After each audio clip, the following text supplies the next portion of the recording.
ये कहानी है 1938 की। कैरली नाम के एक आदमी की, हंगेरियन आर्मी में, और वो उस कंट्री का बेस्ट पिस्टल शूटर था।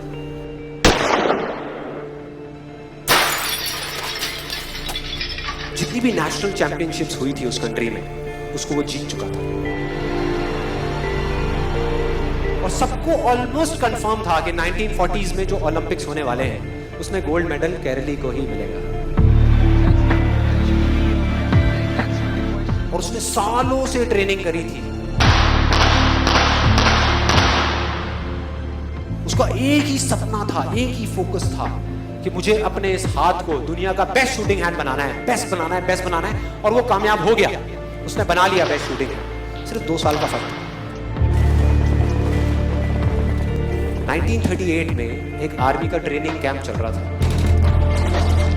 क्योंकि वो आर्मी में था तो एक एक्सीडेंट हो गया। उसके उसी हाथ में जिससे उसने गोल्ड मेडल जीतना था, उसमें एक हैंड ग्रेनेड फट गया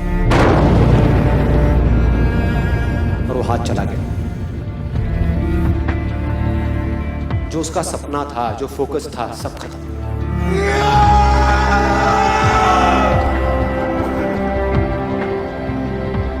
उसके पास 2 रास्ते थे। एक तो ये कि वो बाकी की पूरी जिंदगी रोता रहे और कहीं जा करके छुप जाए, या अपना जो गोल था जिस पे उसने फोकस किया हुआ था उसको पकड़ करके रखे।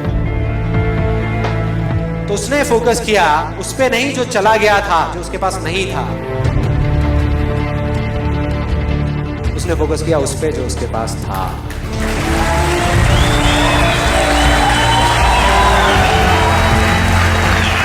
जो उसके पास था, और क्या था उसके पास में? एक लेफ्ट हैंड,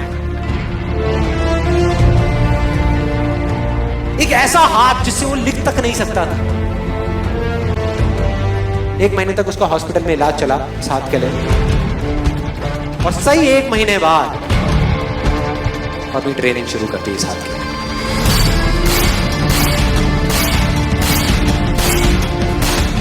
ट्रेनिंग के 1 साल बाद, मतलब कि 1939 में वो वापस आया। नेशनल चैंपियनशिप्स हो रही थी वहीं पे हंगरी में, और बाकी भी बहुत सारे पिस्टल शूटर्स थे वहां पे। उन्होंने जा करके उसको कांग्रेचुलेट किया। कहा कि यार देखो, ये होता है जज्बा, ये होती है स्पोर्ट्समैन स्पिरिट, कि इतना सब कुछ होने के बाद भी तुम यहां पर आए हो हमको देखने के लिए और हमारा हौसला बढ़ाने के लिए। किसी को नहीं पता था कि वो 1 साल से अपनी ट्रेनिंग कर रहा था लेफ्ट हैंड की। और उसने जवाब दिया, मैं यहां पर तुम्हारा हौसला बढ़ाने नहीं आया, तुम्हारे साथ कॉम्पीट करने आया हूं, तुमसे लड़ने आया हूं, तैयार हो जाओ। और कंपटीशन हुआ। बाकी सब वहां पर जितने भी लोग थे वो कॉम्पीट कर रहे थे अपने बेस्ट हैंड से। ये कॉम्पीट कर रहा था अपने ओनली हैंड से, ओनली हैंड से। कौन जीता? The man with the only hand, केरली जीत गया। लेकिन वो यहां नहीं रुका। उसका गोल क्लियर था कि मुझे इस हाथ को इस कंट्री का नहीं, इस पूरी दुनिया का बेस्ट शूटिंग हैंड बनाना है। उसने अपना सारा फोकस उठा करके डाला 1940 पे, जब ओलंपिक्स होने वाले थे। लेकिन 1940s के ओलंपिक्स कैंसिल हो गए वर्ल्ड वॉर की वजह से।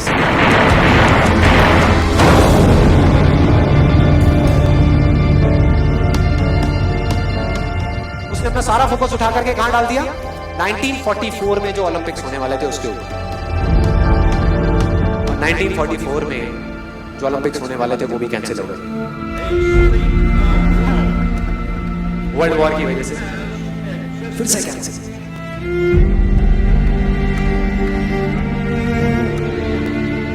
उसने अपना सारा फोकस उठा करके डाल दिया 1948 के ओलंपिक्स में। 1938 में उसकी एज थी 28 साल। 1948 में उसकी एज हो चुकी थी 38 इयर्स। और जो यंगर जो प्लेयर्स आते हैं निकल करके, उनसे कॉम्पीट करना मुश्किल होता चला जाता है। लेकिन मुश्किल नाम का ये वर्ड था ही नहीं उसकी डिक्शनरी में। वो गया, पूरे वर्ल्ड के बेस्ट शूटर्स आए हुए थे जो अपने बेस्ट हैंड से कॉम्पीट कर रहे थे, और ये अपने ओनली हैंड से कॉम्पीट कर रहा था। और कौन जीता? The man with the only hand.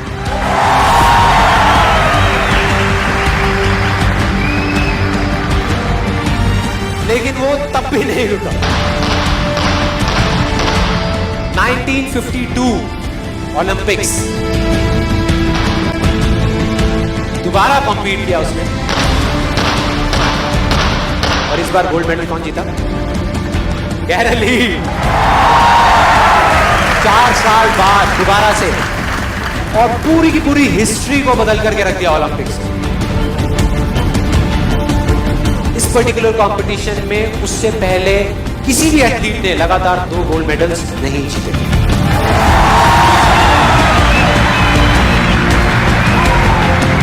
अब किसी भी लूजर के पास चले जाओ, उसके पास लिस्ट होगी बहानों की कि मैं इस वजह से फेल हुआ अपनी लाइफ में, इस वजह से मैं कुछ नहीं कर पाया। बहुत लंबी लिस्ट है। और दूसरी तरफ विनर के पास चले जाओ, उसके पास में 1000 वजह होगी वो ना करने की जो वो करना चाहता है, सिर्फ एक वजह होगी वो करने की जो वो करना चाहता है, और वो कर जाएगा।